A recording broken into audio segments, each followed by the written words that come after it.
Bowen. May you be blessed with a long life. So today we're here to carry on in chapter 2 of the series. I broke down how we're going to change our value, and we're going to, instead of becoming a king or a queen, we can go right from jester, jack, and princess right to, ace, or a knight, a nobleman, a person who can live their own life, be free, but they don't have to carry the burden of ruling, and they can, live in their land with their loved ones. Wouldn't that be nice, just to live off on the pasture and live an easy life? I know I would.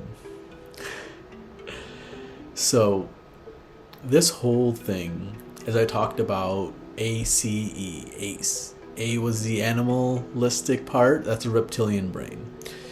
The midbrain is our limbic system, and our upper brain is a neocortex. I'll kind of break down a little bit of each.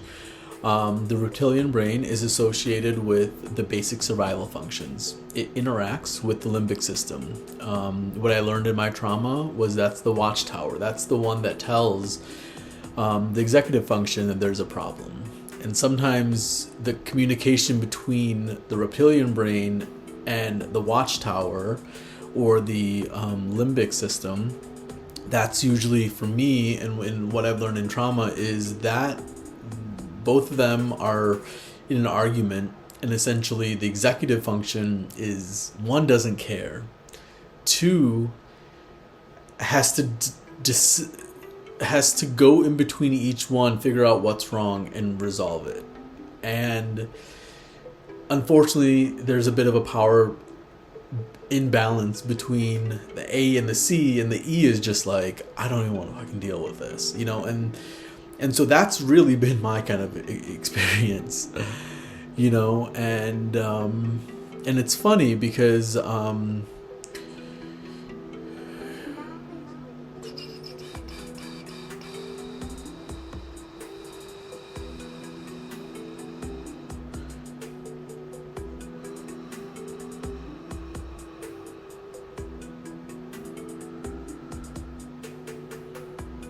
so just kind of talk about a little bit of each one. That reptilian brain, essentially, the role of it is it's regulate our basic survival, breathing, heart rate, digestion. So the instincts of that is essentially respond to danger, hunger, and reproduction. And if one of those are off, like when you're in fight or flight, they say sometimes your stomach and your sex organs aren't functioning, and your body's like, nope, we gotta survive, I'm shutting it down, we need the energy elsewhere. So realistically, staying calm and being calm is really important, and that really comes from the reptilian brain. As the limbic system, that's job is really to regulate the sensories, the sensory processing, arousal, and the emotion. So essentially the fight or flight response, the mating behavior, and the other instinctual behavior. So think about that. The gut will tell us we're hungry, and it also tells us when we're full. When you're stressed and there's other issues, typically what happens is you either overeat or you undereat. And, that starts messing with your instincts. It starts messing with your head. And, and also if you're overweight or underweight, it also sometimes messes with your mating behaviors. So realistically, getting your fight or flight response under control is key. And then there's the other part, the neocortex. This is the part that or the top brain, that just regulates, or as I called it before, the E. This regulates all the complex thought processes, decision-making, planning, problem-solving. It does all the abstract thinking, language, complex, all the various social behaviors. And think about it. When you're in fight or flight, what happens? Ultimately, you're going to end up, if you're in it too long, you're going to end up freezing and fawning. Like, I'll be honest, I realized in my own journey, my system is built to fawn, then freeze. If I freeze, that is like me at my absolute worst. That is like my body saying something is wrong because I am not meant to stop. But on the flip side, if I fight, because of my Taekwondo training and everything else, me wanting to fight is also the last resort because of the training and all the other stuff I've done. I've used my anger to fuel, my own passion sometimes. So it's something I've always kind of kept bottled in because I know when I let it out, if I did, it has a wrath and a rage to it. So it's funny how those two are the ones that really protected me and defended me, and also I use as a strength, but also those were parts of my being that I really didn't like because unfortunately it also had all the intensity from all the bottled up pain and trauma. And so what this whole journey and what this whole thing is about is to really help normalize this process for you, is really to kind of normalize it, make it easier, and really to help you on your journey. Because I think, learning how to change your value and change who you are and become who you are, sure, that's great. But you still have to be grounded to your sense of self, because you don't want every part of you to change. Then, like those method actors who acted for so long, they end up ultimately sometimes forgetting even who they are. Like in the Will Smith book, he talked about Will Smith's book, Will, which is his autobiography. He talked about how he was in a role for so long that when he came home, he literally forgot who he was, and it took him months to kind of come back to his old sense of self. So that thought of like the power of thought and the power of kind of creating your own reality. I mean, actors do it and they make millions and billions of fucking dollars, but for us, it's not a skill that's cultivated unless the media companies want to make money off of us, so it's definitely an interesting journey. So I think for you all, I want to just start breaking the concepts down and really kind of just talking about how they're all kind of connected. And, we'll do it in bite-sized pieces because I think something like this is, there's a lot to it, and there is some inference and there is some personal experience, but there also is science behind this. So I'm hoping, as I talk through this, we can kind of have more of a conversation and really kind of see where, this really evolves and leads to, because I'm really curious to see, what you all think.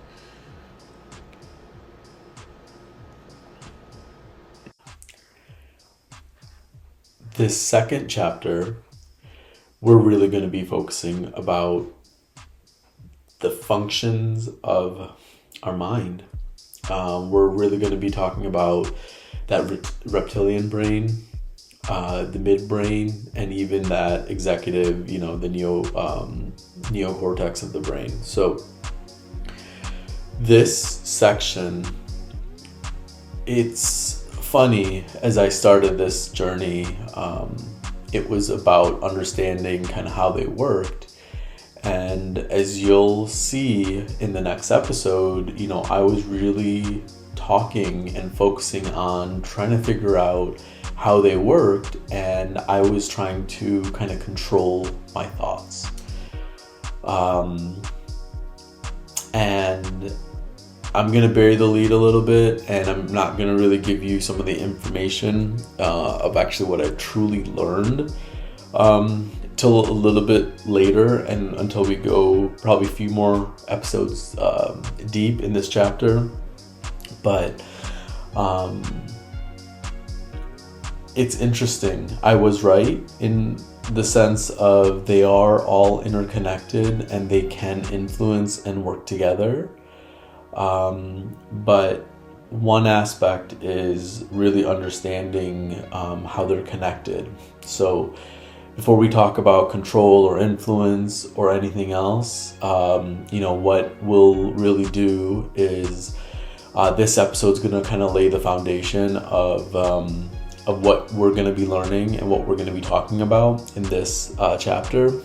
The next episode, which was the original 2, that will really kind of talk about your journey and what to expect and what you're going to be going through.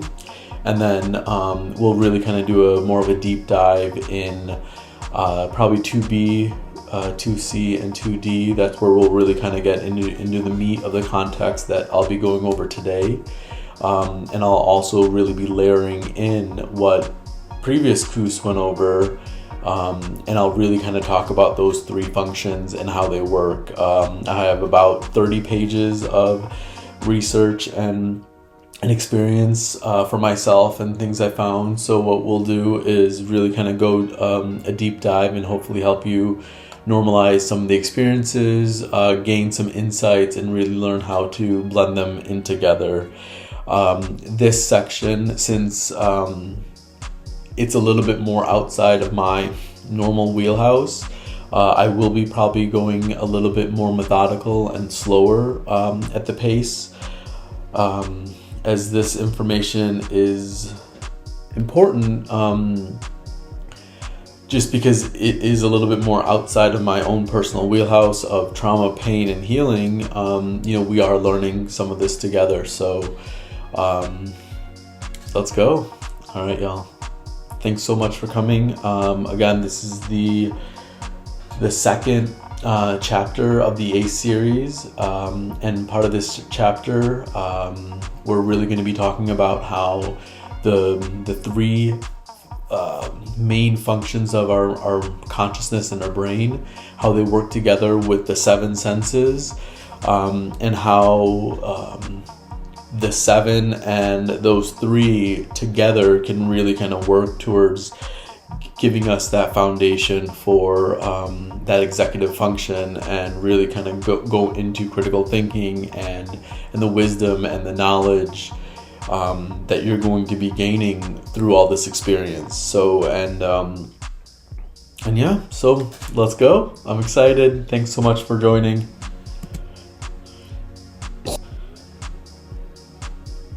I'm going to make a promise, and this promise is you will feel a sense of safety either within yourself or within your external environment.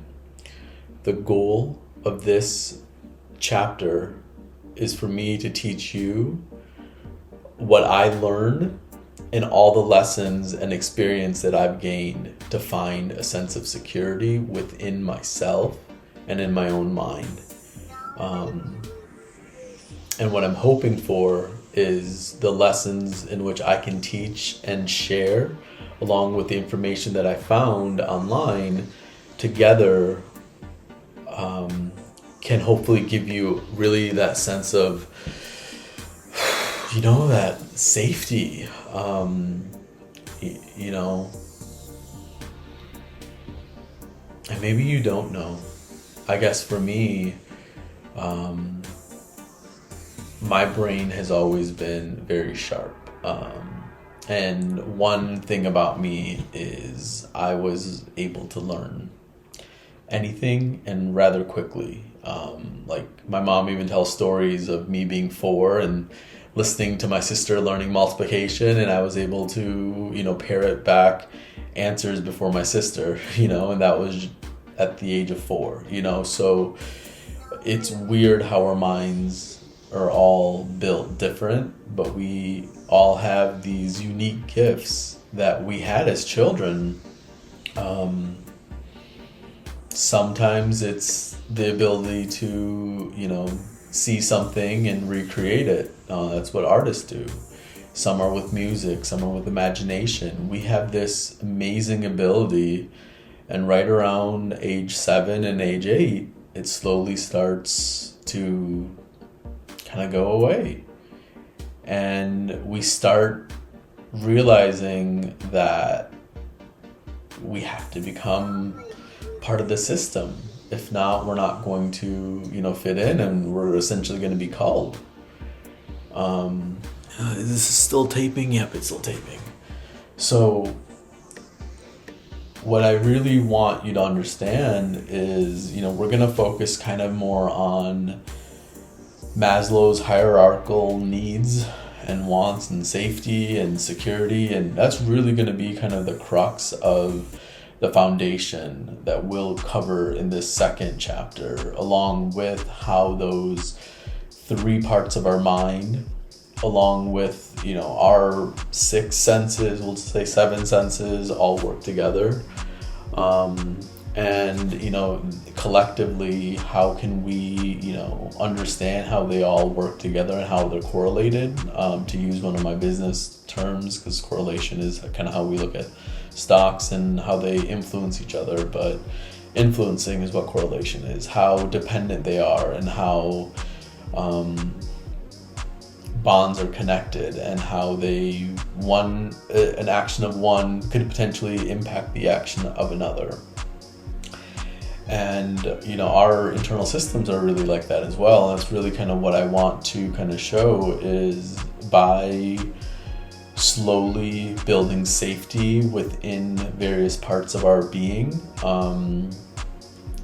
then it starts healing the collective, and the entire ecosystem of our body and our mind really starts healing, and through that process, through that flow, or that chi,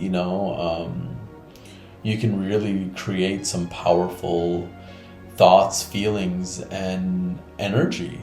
And that's some real cool stuff. And that's where I'm really hoping, as we go through this, we can really talk about, like in Asian cultures, I mean, there's been Kung Fu, Qigong, there's all these other, chakra, all these various flows and energies we've been able to use, and that's on the physical aspect. But for my own self, through meditation, I've really learned you can apply that to the physical and also the spiritual, and the cognitive energy as well. So it's I've really realized that a lot of it is truly based on intensity, frequency, and vibration, and how fast. And it's funny, the more I see how some of this stuff is connected, and we'll really kind of do a deep dive, I really do understand the more how mathematical things are connected. It's funny, we grow up, and there's just so much that we think that we know so much, and the more that we learn, the more that we realize that we don't know, and the more that we don't know, the more you learn, because then you realize how all various things are working together. So I'm really hoping through this chapter, you find some safety and some hope. So let's focus first on the safety, and let's focus first on finding that. Then, I guess the hope we can more talk about a little bit later on. I really don't think we'll get to hope and dreams most likely until probably the 5th chapter. Right now we're still in the 2nd chapter. I paused this at chapter 4 in this content, but regardless, we'll get there. I have it in my mind. I have most of the lessons at least somewhat started now. Now there's actually a little bit more of a web opposed to just 5 dots and 5 pillars, and now there's actually even more pillars. So I'm really excited. Anyways, that's the concept of this second one. I'm really excited, y'all, because this is where it might get a little heady, but I think this is where a lot of the information, a lot of the healing is going to start from here on out. All right, so with that said, Ayubowan, I wish you, and may you be blessed with a long life. Thank you. Again, I'm Saul. Matthew. That is actually my legal name. Born that way. Matthew runs probably 250 years in my lineage. Kusal is a Buddhist name, named by a monk. And I guess I'll probably share some of the destiny and some of the prophecies that they chose for me. But regardless, Ayubowan, thank you so much for coming. And this is Koos Key. And I hope you use these keys, unlock yourself, and become the best and better version of yourself. And over time, you continue to grow, flourish, and find your inner bliss. And through that, you can do good deeds and kusala to this world. And with that, thank you so much.